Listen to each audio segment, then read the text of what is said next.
caliph, sheikh, whatever. All right. Now, Abu Bakr, in addition to getting the Quran written, all right, now, yeah, I must say this about the Quran. Your book mentions it also. Any Islamic person will tell you that the Quran was written long ago and has never been changed from the time it was originally written to the present time. We know what should be in it and what shouldn't be. In actual reality, the Arabs squabble over this issue a lot. There are some persons who say that certain sayings that should be in it were left out, and others say that some of the sayings that were put in there should not be. And there is some disagreement, again, because Muhammad himself was several years dead when the Quran was written. Now, Abu Bakr, in addition to getting the Quran written, urges people to conduct jihads, which means a holy war. The jihad ceased from being where that you stole from your neighboring village or your neighboring oasis and went out and tried to conquer new lands for Islam.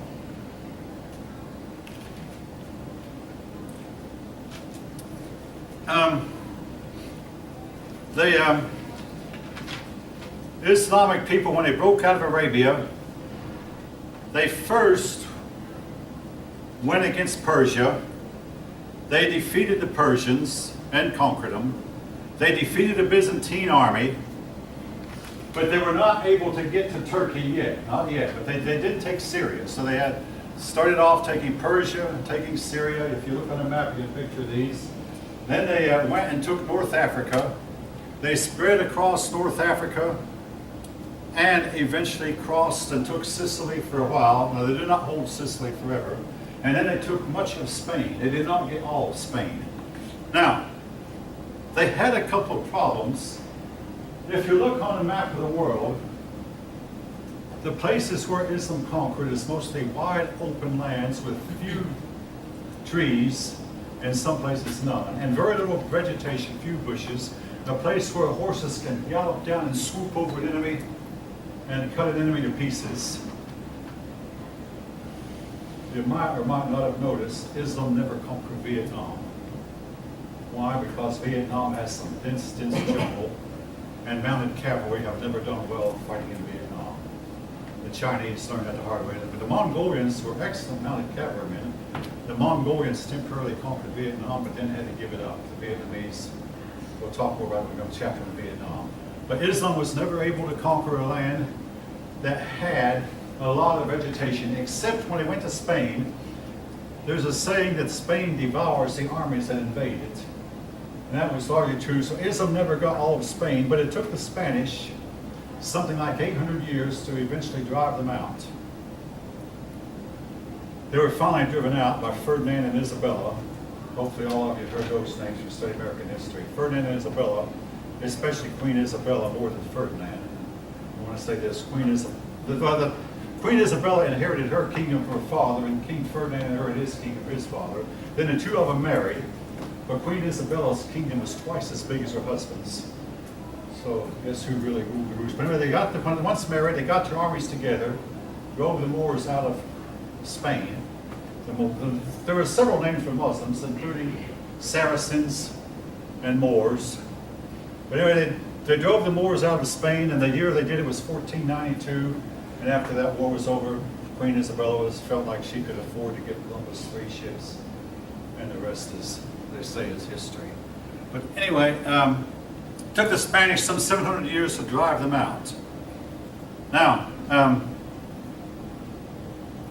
something else too. I've already mentioned how that both Byzantine and Persian empires taxed their people heavily. A lot of people living in these regions really wanted Islam to take over because, number one, they felt like this will be an end to the wars. And number two, the tax would be less. So they felt like when Islam takes over, there'll be less wars and less taxes. So let's hope. And guess what? When Islam did take over, taxes got higher and the wars got worse. But anyway, that's what happens a lot of times. I tell this class a story. I know of two of my people I knew who decided they didn't like their father's rules and said, I know what I'm going to do. I'm going to get somewhere, go somewhere where my mother won't be telling me to clean the sink and my dad won't be telling me to shower shoes. I'm going to go join the Marines. They regretted it. Those Marine corporals made their father seem like an easy-going, quiet, mild-mannered man. And what's more, once they were in it, they had to stay for 4 years. And believe me, the Marines told them to shine their boots. Marines also told them to clean their sinks and sweep their floors and make sure the uniform was clean, and went through an inspection and made them do push-ups if they weren't clean enough. Much more so than their father ever did. Oh yes. All right, anyway, same thing here. I mean, you know, the Cubans didn't like Batista, got rid of Batista and got Fidel Castro. You know, wasn't it great? The Russians didn't like the Tsar, they got rid of the Tsar and they got Stalin, Khrushchev. Rebel against your authority and guess what? You're going to wind up with worse. All right.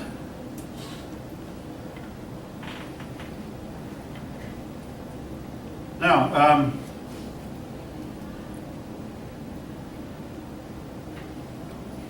we eventually come to a new dynasty wound up taking over.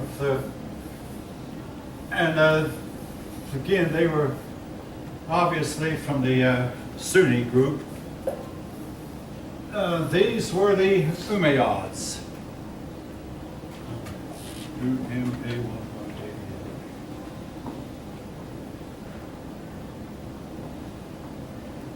The Umayyads expanded Islam greatly. Now, if you look on a map, you might notice that the city of Mecca is way down in a corner of the Islamic world, and they said, well, hey, let's move to Damascus. So they moved their capital to Damascus instead of Mecca, and this made a lot of the people of Mecca very upset. But they began to attack. They attacked the Byzantine Empire again, I mean, having taken Syria from them. But the Byzantines had a weapon.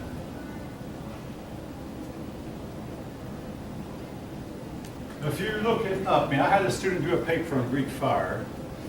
Today, our scholars say, oh, we know how Greek fire was built. They say it was composed of sulfur and tar that, when put together, it ignited, it created a bright flame. Or some say it might have been made of magnesium, and at Lockheed, we use magnesium, and we were terrified of it. When magnesium catches fire, it really, really, really burns. If you might notice your chemistry, you can't look at a magnesium flame. It will blind a spot in your eye really fast. But anyway, we don't know. The Greek fire was kept secret. It is known at one point, at least, an Islamic man had the secret.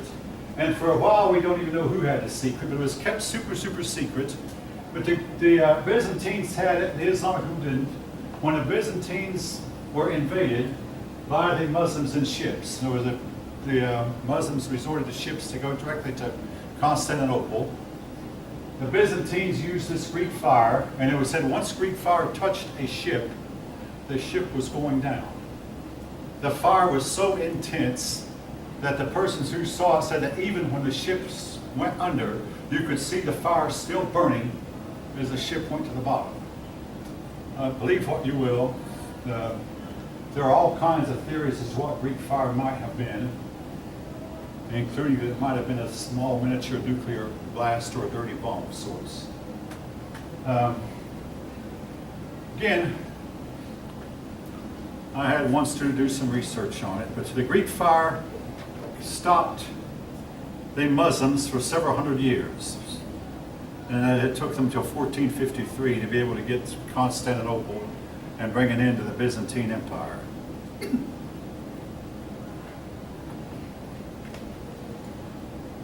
In Spain, they met the weak kingdom of the Visigoths. I mentioned at the end of chapter 5 how the Visigoths were a Germanic tribe that conquered Spain, but they were disunited and generally weak. They conquered a lot of Spain, but could not get it all, again, owing to the harsh Spanish territory. Then, they started invading France.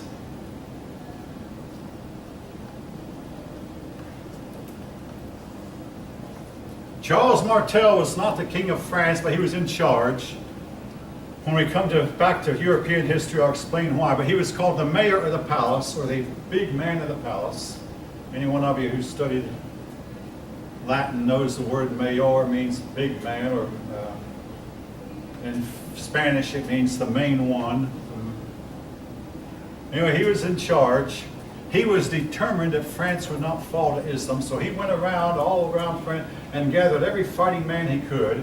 Then he went through weeks of training and got these knights on horseback to line up in a line, shoulder to shoulder, you might say, or horse to horse. And this was something that the Islamic world had never seen. They were used to swooping down on their horses and cutting an army to pieces, but instead they found a wall of horses waiting for them, horsemen, I might say, a wall of horsemen, and they couldn't fight one without fighting them all. Make a long story short, Charles Martel won his battle, the Battle of Tours.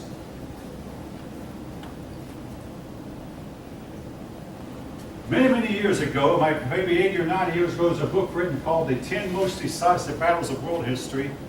By now, I'm sure it's long out of print. But in that book, the Battle of Tours is mentioned as one of the 10 most decisive battles of world history. What if the Muslims had won it? It might not have made much difference because Islam was already getting to where it was starting to split up. Nevertheless, the advance into France was halted, slowed down. Islam was not dead, not for another. The Battle of Tours occurred in 714. It wasn't until 1492 that Islam was finally driven out of Spain. But nevertheless, it showed Europe that, hey, these people can be defeated. I mean, I read a book about the Battle of Tours one time, and the word got around that Charles was bigger than most of the other Frenchmen. And the word got around that every Muslim was bigger than Charles. But then came one man who'd been to Spain and seen the Muslims. Now listen, I want to tell you, not only are they not as big as Charles, but actually they're smaller than we are. And this somewhat quelled the rumor that these people were huge, were monstrous people.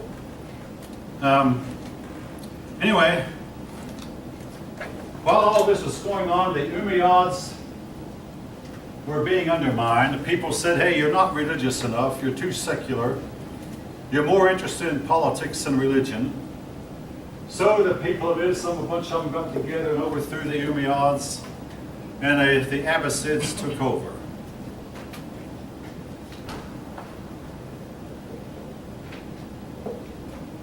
With the Abbasids, they moved the capital to the newly built city of Baghdad. Baghdad was located more central to the big Eurasian continent. We might say even central to Afro-Eurasian, the biggest, if you put all three continents together. Baghdad was more central than the others. Also, Baghdad was located at the crossroads of the Silk Road and the Tigris River. The Tigris River that flowed south and the Silk Road that went east and west. So it was located along the place where they intersected, and Baghdad became a fairly wealthy city. Now, the Abbasids made a law that all Muslims could hold public office. Before this time, only Arabs were allowed to. But then all Muslims began to consider themselves Arabs. And when I was in college, there was a man who was Jordanian. We knew he was Jordanian. We called him an Arab. Not out of disrespect, but I mean, because the Muslims who tended to, all Muslims sometimes look on themselves as being Arabs. But they said that any Muslim can hold an office, whether he's Arab or not.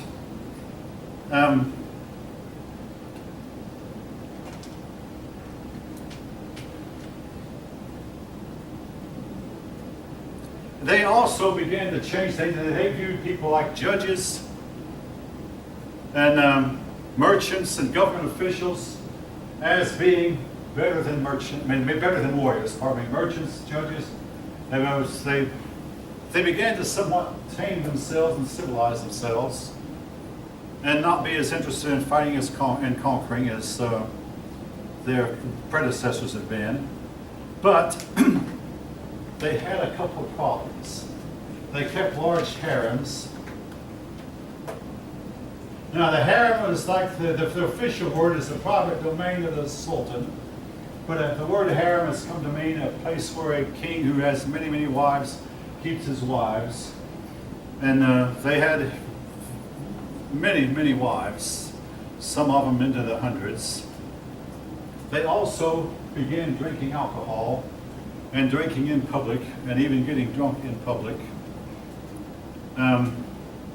They began to play favorites for the wealthy. All this is in your book. They were unfaithful to their marriage vows. All this led people to rebel, but they were too difficult to overthrow. So in Egypt, the Egyptians set up the Fatimid dynasty. The Fatimids eventually got their independence from the Abbasids, but the Abbasids still remained in power. But this was like the first real split of Islam. Split in two, with the Abbasids taking over, and the Fatimids taking over Egypt, and then the rest of North Africa, while the Abbasids still ruled in Baghdad. But the Muslim world was divided. The Fatimids could not overthrow the Abbasids, but the Abbasids could not overthrow the Fatimids either. So you have the Muslim world divided. Now, I've heard two accounts of this. But if you look at a picture of the Great Pyramid, you might notice that its outer casing stones are gone. There's two versions of that story. Number one is that the Fatimid dynasty went and took the stones and used them to build the city of Cairo. The other is that an earthquake shook the place and knocked down the walls, the outer walls of the pyramid. And from the rubble, the Fatimid people, or the Muslims under the Fatimids, went and got the stones that had fallen down. So in other words, if you can believe that they only took the stones that had fallen down, you can believe that they actually went and robbed the stones from the Great Pyramid. Be that as it may, the Great Pyramid has not been the same. The Turks. The Seljuk Turk, there are actually two Turks. I'm not going to ask you to learn them both, just learn Turk. The word Turkey comes from these Turks. The Turks were from Central Asia, as were the Huns. Now, there were several groups that were come from Central Asia, including the Huns, the Magyars, the Finns, the Bulgars, and the Seljuk Turks. Eventually the people just simply called the Mongolians. But they would come from Central Asia from time to time as the population of Central Asia got so large it couldn't hold them, and Central Asia has very little rainfall. These were nomadic people. They would fight the same way that the Islamic people fought. They fought from horseback and they fought from mounted cavalry. By this time, the Islamic people had grown soft, as a lot of times civilized people tend to do. But the Turks had another way of fighting too.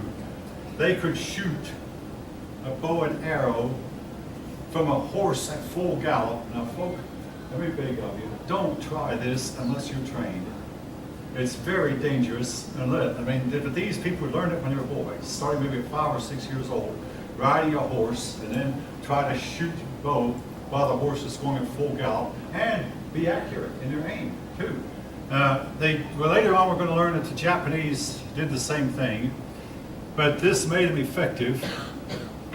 The Turks came in, and folk, Islam would have come to an end right here. This would have been the end of Islam, and we'd hear no more, and we'd probably have forgotten about it. Except for one thing.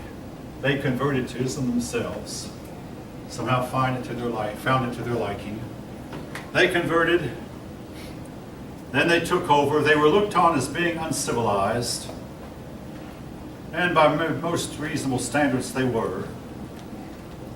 They took most of Asia Minor from the Byzantine Empire. This was something that the other dynasties, the Umayyad and Abbasids, had not been able to do, but they came in, and both the Byzantines and the Muslims looked on as being uncivilized, but they took most of Asia Minor, and they settled in Asia Minor, and they changed its name from Asia Minor or Anatolia, whatever it had been called before, to Turkey. And that's the name it still has to this day. Now, eventually, they were destined to bring it into the Byzantine Empire, but that didn't happen until the mid-1400s, 1453 to be exact. Now, at this point, though, while they were taking land from the Byzantine Empire, something happened that is somewhat controversial to this day. The emperor of the Byzantine Empire, Emperor Alexis I, appealed to Pope Urban II, will you please come and help us? We cannot fight these Turks by ourselves. This was the beginning of the Crusades. I say the Crusades are controversial because a lot of persons believed that they were not necessary. A lot of persons believed that they were wrong. And a lot of persons will tell you they did no good. And I had a professor in the University of Tennessee when I was doing graduate work who said the Crusades did not benefit anyone and did no good whatever. He was a Christian, but he was also very pro-Arab. But this was 1971. He's now long deceased, and I've often wondered, I mean, he was older than I am now, in 1971. But I've often, what would he think if he could know what became of the Arab world after he was gone? I mean, I don't know what he'd think of all the terrorism and what he'd think of all the other stuff that's going on in the Middle East right now. But nevertheless, he was hard against the Crusades. I took 2 courses on the Crusades under him and another course in medieval history. Got good grades from him, but anyway. All right, here's what I want to say about the Crusades. I'm going to talk about the Crusades again when we come to our chapter on chapters 13. The Crusades lasted almost 200 years. The first one began in 1095. The last one ended in 1290. So that's 195 years. There were 200 movements or so that can be called Crusades, but of those, 9 of them were bigger. 9 of them were bigger than the others. Now, I've been called opinionated, but I just feel compelled to express an opinion. Of all the wars that have been fought in history, to me, the Crusades were probably the most justifiable ever fought, because it was where that a group of people, namely the Europeans, took the fight into enemy territory rather than wait for the enemy to come to them. They took up arms. They initially had some success. The only crusade that was a military success was the First Crusade, and they caught the Arab world unprepared. And they were able to capture Jerusalem and set up a kingdom in Jerusalem that lasted 100 years. They set up a couple of other kingdoms at Odessa and places like that, but then the Arab world got rallied. Another crusade was called and it flopped. The Third Crusade was called and it flopped. The Fourth Crusade flopped even worse. Then each crusade got less and less and less successful than the one before as the Arab world made itself ready for them. All right, in 1290, the last crusade occurred. Then in 1307, there came the Black Death, and that, I think, more than anything else, probably stopped the crusading movement. Europe was in no shape to get up and mount an offensive and fight, but the Crusades were where that Europe, instead of being on the defensive, waiting for the enemy to come to them, they took up arms and went on the offensive. Now, I'm going to jump ahead of the Crusades a little bit. All right, granted, in the short run, the Crusades were a military failure.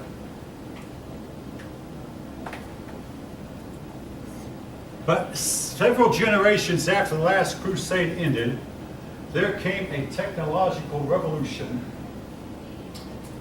No, the technological revolution was not worldwide, it only hit Western Europe. Guns became better, armor became better. Western Europeans learned how to use steel. Steel was lighter than iron. They made their armor out of iron. With better weaponry, then, of course, eventually the steamship was developed. Well, the steam engine was developed, followed by the steamship, then the train. invention of the airplane. None of these inventions were made by the Islamic world. And then the Western nations were able to conquer almost all of the Islamic world. France conquered Algeria. Italy conquered Libya. The Britain and France together conquered most of Egypt, Syria, Iraq, and then Turkey became the sick man of Europe, and eventually Turkey became the Ottoman Empire, and the Ottoman Empire ceased to exist. The Muslim world fell apart at the seams. Many generations after the Crusades, and a lot of it was due to the fact that technology all went one way and did not go the other way.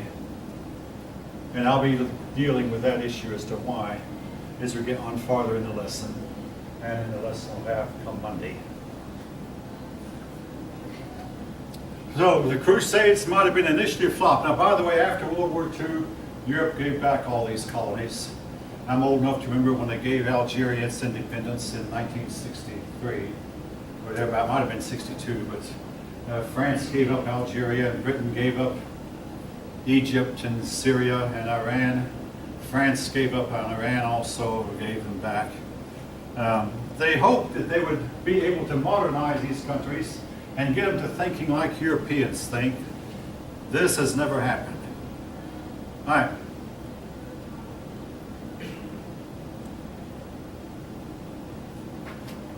Now, like I say, we're going to deal with the Crusades in much more detail when we come to chapter 13, but I think you all know my take on them. They were necessary. Now, if any of you have a different opinion about them, I mean, you'll be told when you get outside, I mean, and throughout your lives, that the Crusades were evil. The Crusades put a wedge between Europeans and the Islamic world, which, you know, the wedge was already there. The Crusades gained more respect for the Europeans than they otherwise would have had. All right. Then the last group of people to come from Central Asia were the Mongolians.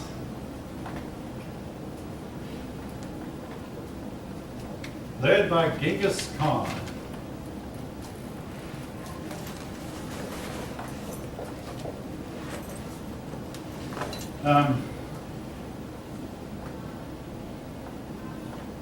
Now, of all the world conquerors, and folk I'm talking about, Cyrus the Great, Alexander the Great, Julius Caesar, Genghis Khan. Genghis Khan was the only one of them that actually started out poor.